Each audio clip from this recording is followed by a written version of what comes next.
Forget the future. Forget the past. Life is over. Breathe your last.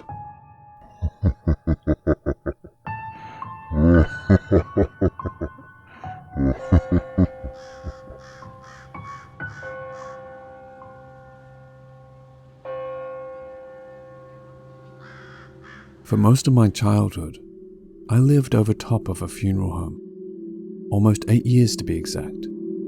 There are many strange things that happened to me when I was young that my parents played off. However, now that I'm almost 25, I've come to realize over the years that what I was told simply does not add up.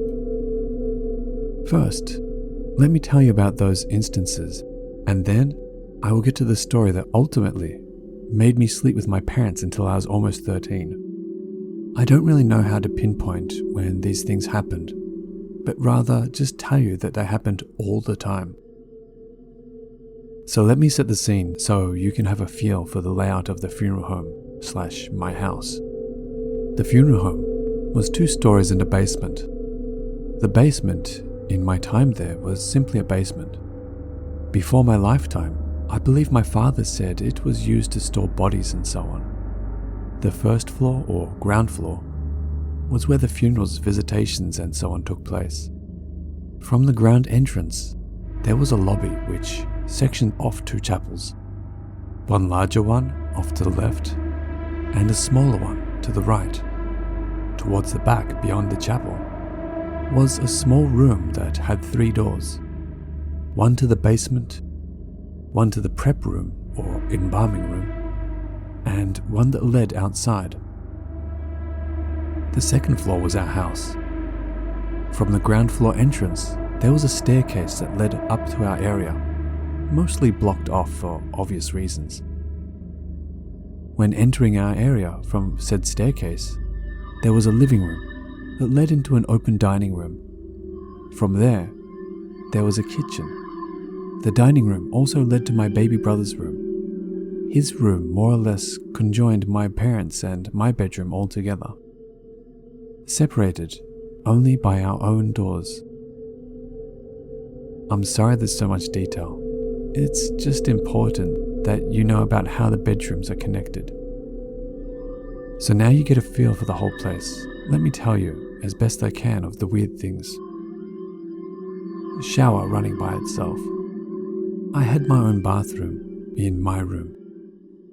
Though it didn't happen all the time, I can tell you it happened more than 4 times. At any given time, my 5 to 7-year-old self could be playing in my room, and my shower simply start running. How my parents played it off? I was told that an old man that apparently lived there before us had it set on a timer. 24-year-old me? How the hell can you set a shower on a timer? Where's the timer equipment? Who is the old man? Because now my parents have no idea what old man I'm talking about. Typical footstep sounds. I constantly heard footsteps. I was never sure of where they were coming from, because honestly, I was too scared to go investigate. How my parents played it off? I was told there were raccoons in the attic. 24-year-old me? There was no attic.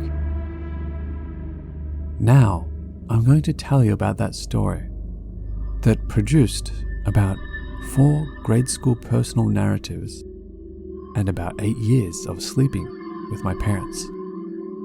I believe I was about 6. I never really thought about how old I was exactly until now. My father picked me up from school and brought me home. I recall that he had a funeral to set up for. Presumably that would take place the next morning or so. So I went upstairs to play in my room. What happened next is also vivid to me to this day, 18 or so years later. When I got up to my room, I closed the baby gate behind me. My brother's room, as I said, is conjoined to mine. So the only way to get to my room or my parents is to go through his room. Side note, I do believe that my parents took my door off. Anyways, The baby gate was up so that our dog at the time wouldn't come in and have an accident. So after closing the gate, I can recall that I was playing with my Barbies. My TV was off and no music or anything was playing. Simply me and my Barbies on the floor. I don't know of any other way to put this. I remember I looked up after sensing someone in the doorframe. There, in my brother's room behind the baby gate, stood a tall, dark figure. I can remember that the figure had no feet or hands. I saw nothing that would indicate it being human. No skin or face showing. The only visual comparison I can think to describe it with is the Grim Reaper.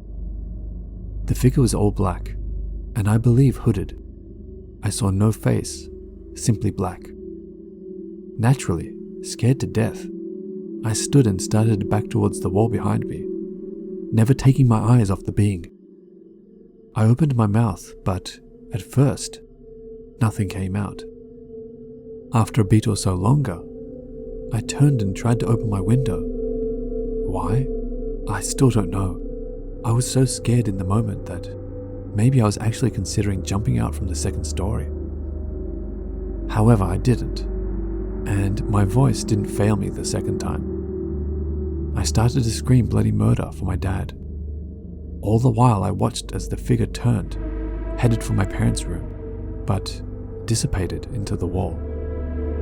I can't tell you if the figure walked, floated, or so on. I can only vividly recall that it dissipated into the wall. It said nothing to me. It simply, ultimately, watched me, turned around, and disappeared. Afterwards, my father came upstairs. I'm sure he thought I was hurt.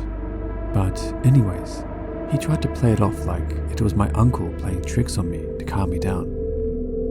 However, my uncle lived a good half hour away, and if he somehow found a way to not have a face, hands, or feet, disappear into walls, then leave without a trace, I'd really like to know his tricks. Ending notes. I say was because the funeral home / my house as of last year was demolished due to its conditions. The building and business was and is my family's. If I remember anything else, I will add to this, but for now, that's all I can think of.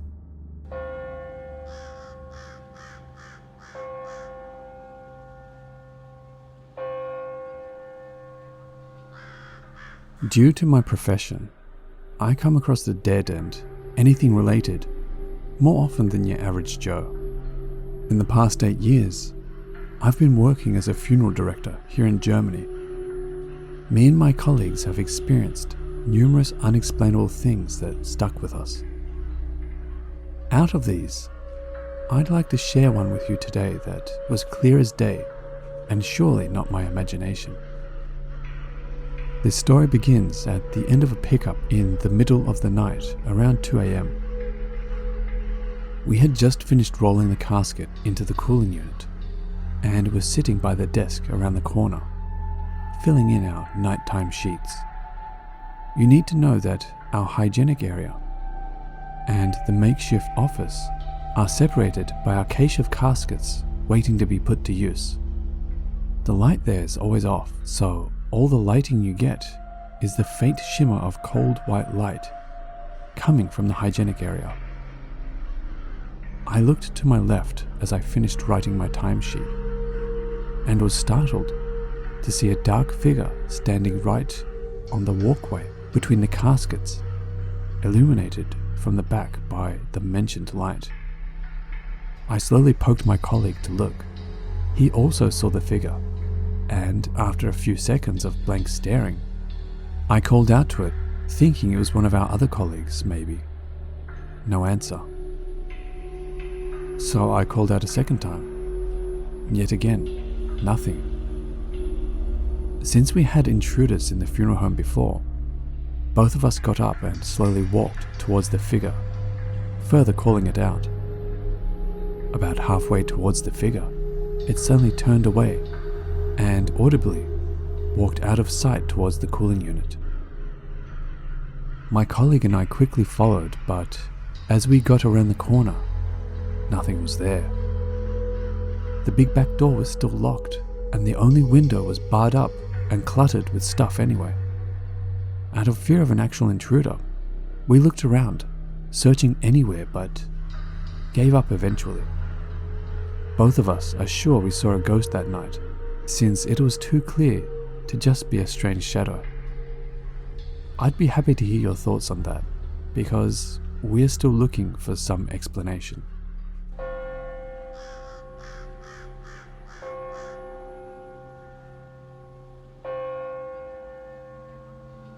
Since so many of you requested it and I got some time on my hands, I decided to give you more insight into my experiences and thoughts on ghosts, shadow figures, etc. This time I'd like to address strange occurrences around the funeral home, the crematory, and other places connected to my job. Death often strikes fast and unexpected, possibly leaving numberless spirits wandering around not knowing what happened to them. These, as it seems, follow their body around, leaving them in places that the body passes on its way into the grave. Normally they don't appear to us as full-body spirits or shadow figures or whatnot. They mainly just mess around with stuff and make noises, such as the one that recently started throwing personal data sheets, each and every one of the deceased get one, off of the door of the big cooling unit every time someone new gets into the unit.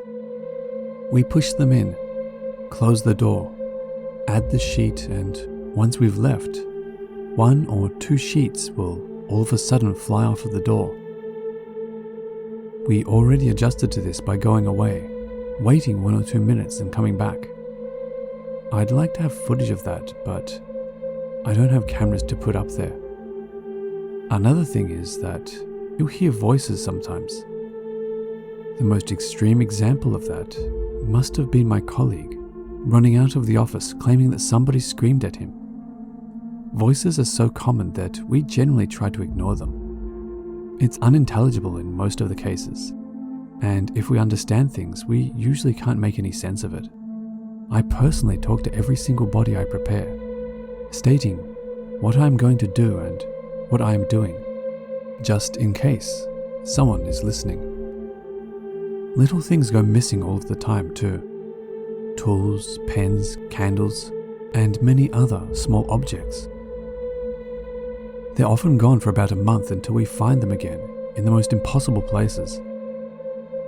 A key got missing once. We later found out it was under a metal cupboard in a hygienic area. Odd thing was, when it went missing, it was hanging in its destined place on a holder in the office. This could as well be a colleague, but none of us gains anything from hiding stuff we need constantly. We also have the occasional slamming and opening of doors, drawers, shelves, and even empty caskets. The latter happened to me while I was alone. I noticed a strange wooden banging sound and something similar to creaking floorboards. I went to check it out and found a casket which was ready to be used and on the ground, slowly pulling one corner of its lid up for about half an inch or 1 centimeter and slipping back down, causing the banging. I watched it for a couple of bangs and then got so fed up with it that I just decided to grab the lid and push it shut. It stopped after that. These are some of the random encounters that could be of paranormal origin I've had over the past few years. Again, I'm looking for answers or explanations and would be happy to hear your thoughts. I will share more in future posts since these things are not at all rare occurrences. I will also try to get a hold of some evidence so you can better understand what me and my colleagues are dealing with.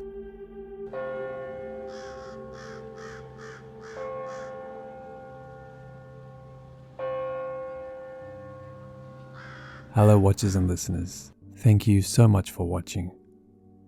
As always, a big thank you to all of the Reddit users who kindly allowed me to use their stories. If you want to help support this channel, you will find links to both my Patreon and my Teespring store in the description below. So feel free to have a look. And the biggest thank you to all of you who continue to support me. I truly do appreciate it. And remember, Papa loves you.